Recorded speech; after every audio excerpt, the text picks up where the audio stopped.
Good evening, visitors, and welcome to the Australian War Memorial's last post ceremony. My name is Gerard Pratt, and joining us today from the Australian Army is Lieutenant Colonel Sean Kearns. We welcome the veterans who have served, those that are still serving, and the families that love and support them. We acknowledge the members of RSL and Services Clubs Association, RSL Victoria and RSL Queensland, who are watching the broadcast of this ceremony from across Australia.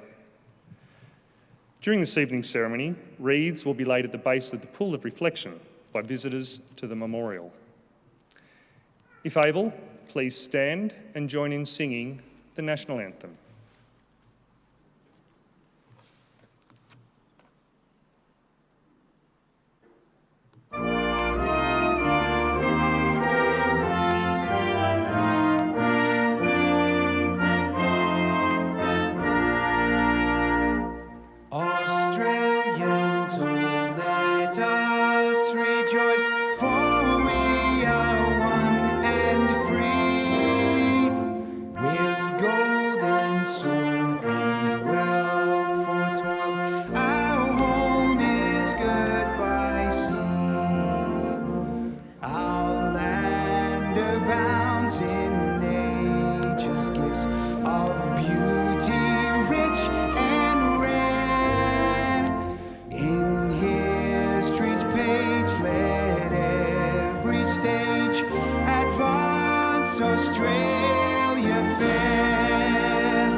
If able, please be seated.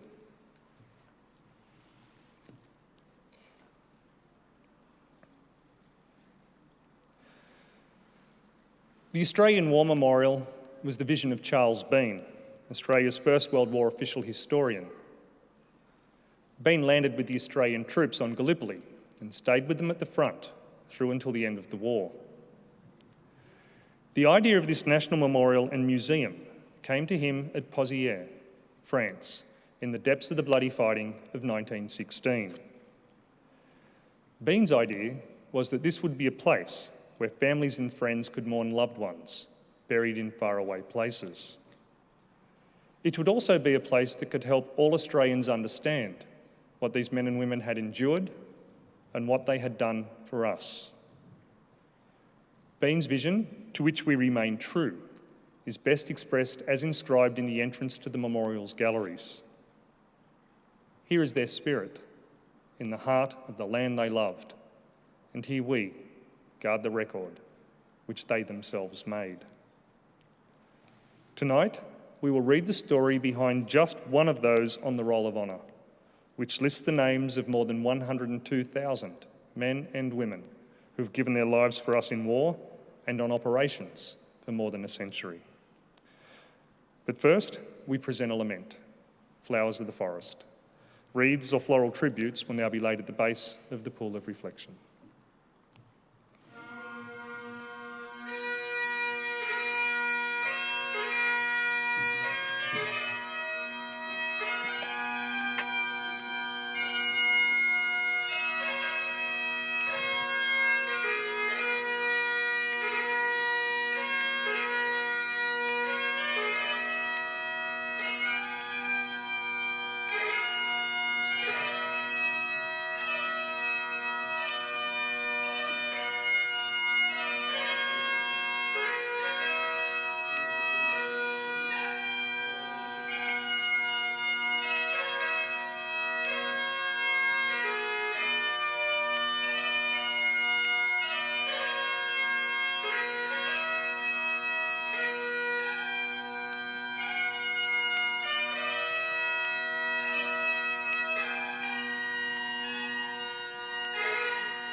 Today we remember and pay tribute to driver James Herbert Somerville. James Somerville was born in England on the 9th of June 1893 to James and Augusta Somerville of Clovelly, Devon. He was educated in Clovelly, where he was described as a well-mannered, conscientious schoolboy with strength of will enough never to be associated in that which was wrong or low. His father worked for the Coast Guard, and around the turn of the century, the family moved to St Dogmell's in Pembrokeshire, Wales, where James's father worked as chief boatman of the Coast Guard. James undertook an apprenticeship on the ship Arethusa at the age of 15, coming to Australia to collect a load of wheat. But instead of reboarding the ship to return to England, he chose to remain, finding employment with a contractor in Port Victoria, a small town on the Yorke Peninsula in South Australia. James Somerville tried to enlist for service in the Australian Imperial Force shortly after war broke out in August 1914, but was turned down because of his dental problems. He was rejected once more before being accepted into service in September of 1915. Somerville then went into camp in Adelaide to begin his military training. Shortly after arriving, however, he volunteered for the artillery and so was transferred to Maribyrnong, a camp near Melbourne. He emerged from his training with the rank of driver and embarked on board the troop ship Medic at Melbourne on the 20th of May 1916. On the 24th of June of 1916, driver Somerville presented to the Medic's hospital bay with what appeared to be influenza. His condition quickly deteriorated into double pneumonia. Within a few days, it was clear that there was little to be done, and James Somerville died quietly on the 2nd of July 1916. He was buried at sea on the same day. Today, James Somerville is commemorated on the Hollybrook Memorial in Southampton, England, erected to commemorate a number of servicemen and women with no known graves. The Hollybrook Memorial bears the names of those who died and were buried at sea and have no other commemorative stone. James Somerville was 23 years old. His name is listed on the Roll of Honour to my right among almost 62,000 Australians who died while serving in the First World War. A photograph of his name listed on the Hollybrook Memorial in Southampton is displayed today beside the pool of reflection here. This is but one of many of the stories of service and sacrifice told here at the Australian War Memorial. We now remember Private and Driver James Herbert Somerville, who gave his life for us, for our freedoms, and in the hope of a better world.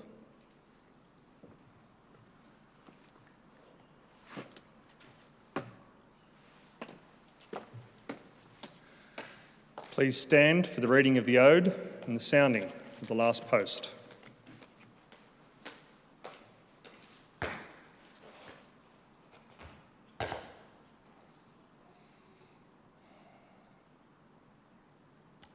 They shall not grow old, as we that are left grow old. Age shall not weary them, and nor the years condemn. At the going down of the sun, and in the morning, we shall remember them. We will remember them.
lest we forget.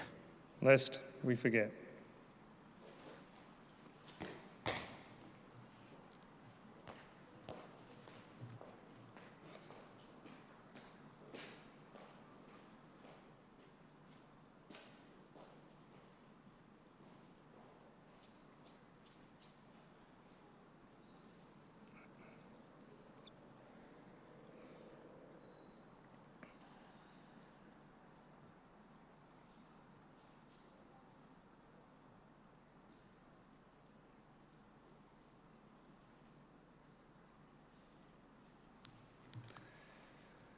We leave you this evening with the words of the memorial's founder, Charles Bean.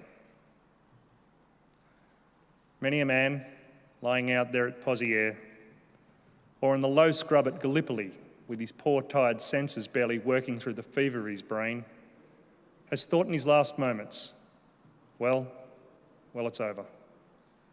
But in Australia, they will be proud of this. Ladies and gentlemen, girls and boys, that concludes the last post ceremony. We thank you all for visiting the Australian War Memorial and wish you all a very good evening. Thank you.